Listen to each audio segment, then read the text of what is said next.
find anyone else on a fishing boat today that loves it as much as Brendan does.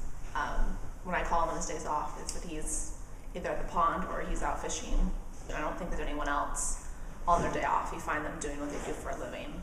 That probably is the biggest thing that differentiates him from all the other fishermen, is just his pure passion for the sport.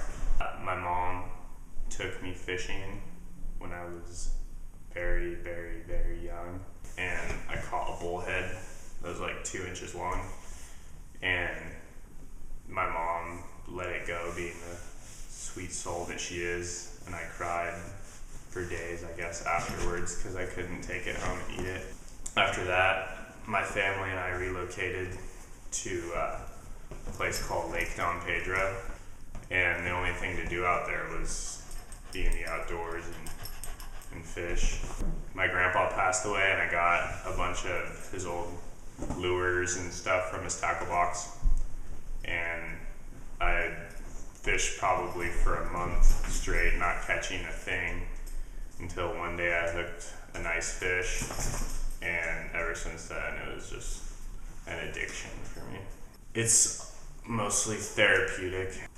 I do it just to put my mind at ease, and catching a fish is just a bonus. It's just, it's a short rush of adrenaline, feeling, at one with nature, that you just feel so much more connected when you're interacting with nature. You're not like a bystander. Well, he's definitely most passionate. He's like the nature whisperer. So pretty much anything related to outdoor activities, especially fishing, because that's what he does. And even on his days off, he'll be up at the lake trying to catch carp and bass, and getting up at the crack of dawn, and still makes time to hang out with his friends and make time for any outdoor stuff he likes to do. So yeah, he handles it. I got into commercial fishing because I just needed, a job while I was in college. I just bugged people down on the docks, bugged captains, like, hey, give me a job. Hey, I know how to fish. You don't even have to pay me, just like, come let me fish with you. Till finally, one guy got fed up and was like, fine, I'll see what you're worth, and took me out, and he's like, well, you're natural. Yeah, you're pretty good. And so that's how that worked out, and it worked out for the best, I guess. My office is always changing.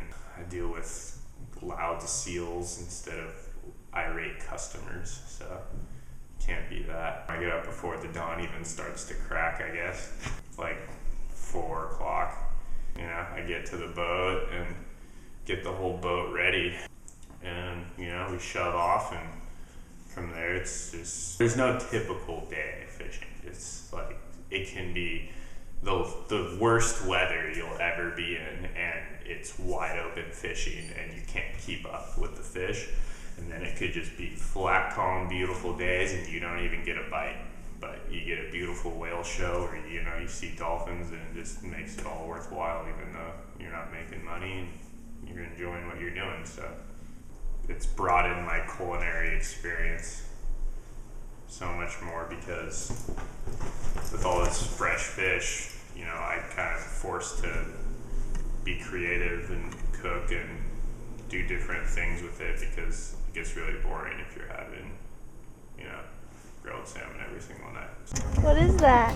Jellyfish. It stings you, so you gotta wash your hands afterwards. That was known.